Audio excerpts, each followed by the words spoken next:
Something that strikes me too, like I think that, with the world and the news cycle and the screen time, I think things are very fraught right now as the world feels very tense. And I'm sure there are points in history at which, people felt similarly, and hindsight is 2020, but this feels like a particularly tense moment. And I wonder if this like dream sharing, I wonder if we would find that we're having similar dreams around similar times. Are we experiencing similar themes in our dreams in the US, in Ukraine, I'm Ukrainian, so that's top of mind for me.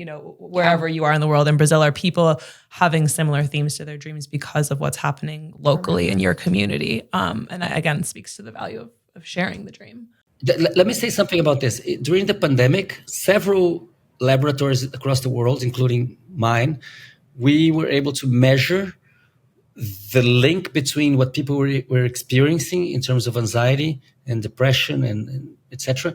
and dreaming. And you had this phenomenon of very similar dreams across the globe, which is like, sure, we were all submitted to a very similar fear, this feeling of impending death that I think so. So that created an experience that for us Westerners is almost surreal, like having the same dream of a person that you don't even know. But for many Native for indigenous populations in South America, for example, for the people, the Wayu people the Guajiros that exist between Venezuela and Colombia, they regularly have collective dreams. So you have 10 people having similar dream. Wow. And for them, this is like, it's actually a demonstration that they are connected, right? That they are connected, they're living the same situation. And I think because we live in such an individualistic society, it's hard to recognize the similarities. As you say, like we're living this very tense moment in the planet, this feeling that, very bad things are happening already. But this feeling that things are going to escalate. So why wouldn't we dream a similar dream? This was very well documented before the rise of Nazi fascism in Germany, and also before the First World War. The dreams that people were bringing to the psychotherapy in the 1910, 1914 period, and also in the 1933 to 39 period, were dreams that were clearly for seeing the future. But as I write in this book, The Oracle of Night, is not foreseeing the future that will happen for sure, because as far as we know, physics does not allow the future to, right? The future hasn't happened yet. Right. So it's not something you can determine for sure, but it's what I call a probabilistic oracle. So based on the probabilities, based on what's going on, where is this heading to? Yeah. And I think that the fact that we are so disconnected from dreaming is part of our current problem, because we are not properly envisioning the consequences of our actions. The people that are involved in the Israel-Iran war, the people that are involved in the Ukraine war are most, if not all, men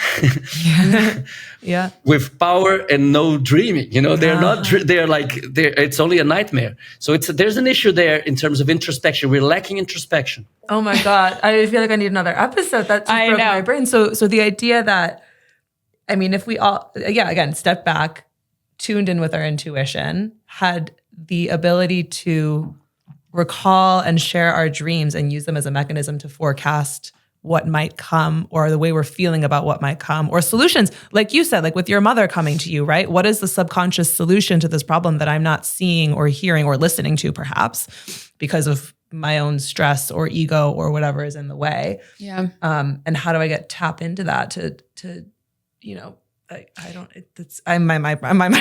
I also think it would be interesting to study world leaders. Obviously, we couldn't do this because not everybody lives anymore. But world leaders who had a propensity for war and lack of REM sleep. Are they getting enough REM sleep? Do they have, like their interpersonal skills are, diminished? They're agitated a lot more. Mm-hmm. Like that would be fascinating. Versus the ones who are oriented towards diplomacy and relations. If that really actually impacts your ability to be empathetic. Yeah. I mean, or not even maybe in military. I mean, people who are leaders of big companies, sure. Right? If you have a Fortune 100 CEO, like, are they dreaming, and to what extent are they dreaming? Are they sleeping, during times of high stress and volatility? Like, what do you do to take care of yourself? And does that actually affect the outcome of the trajectory of your business? Yes. I can't wait to tell everyone that I see today about this conversation. Is there anything that we're not asking you or that you want to share that we haven't asked? No, I think we took this to a very interesting point of conversation, which is the political aspect of all this. We are living in a world in which, from the point of view of our, let's say, Paleolithic grandmothers, everything is solved. We don't have to, kill a beast to eat. We are not going to be attacked by lions, So we basically solve. If we organize things in this planet, there's enough food and shelter, and we could certainly have a happy planet if we were able to wisely use the resources and the knowledge accumulated in the past, let's say, 300,000 years. But most people don't feel that way. Most people feel the opposite, that we are living in a period of scarcity and there's not enough for everybody, and we cannot control our intolerance for other people's behaviors. So it's a situation that seems like a perfect storm amidst the richest, most, amazing accumulation of power and financial power. If the 3,000 billionaires of this planet decided to pay taxes and not fund intolerance, right there, you would have such a change in the course of things.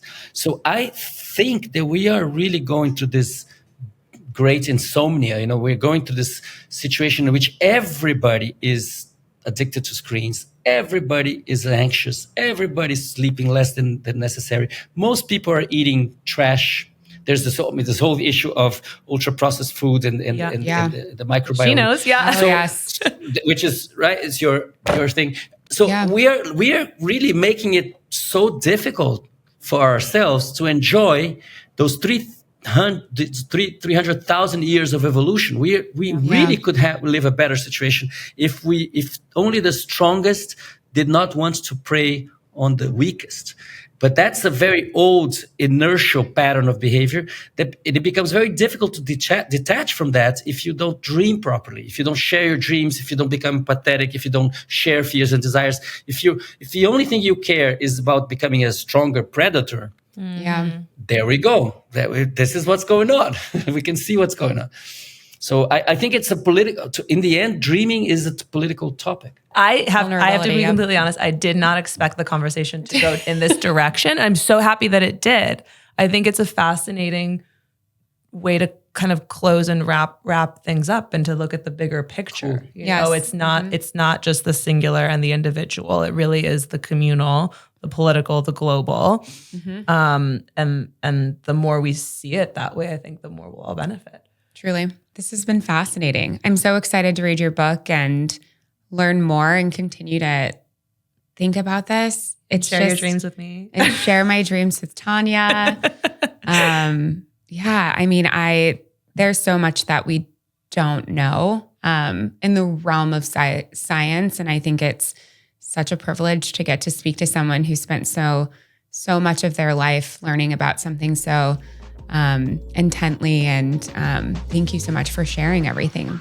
Thank you. Also, likewise, it's great to talk to you.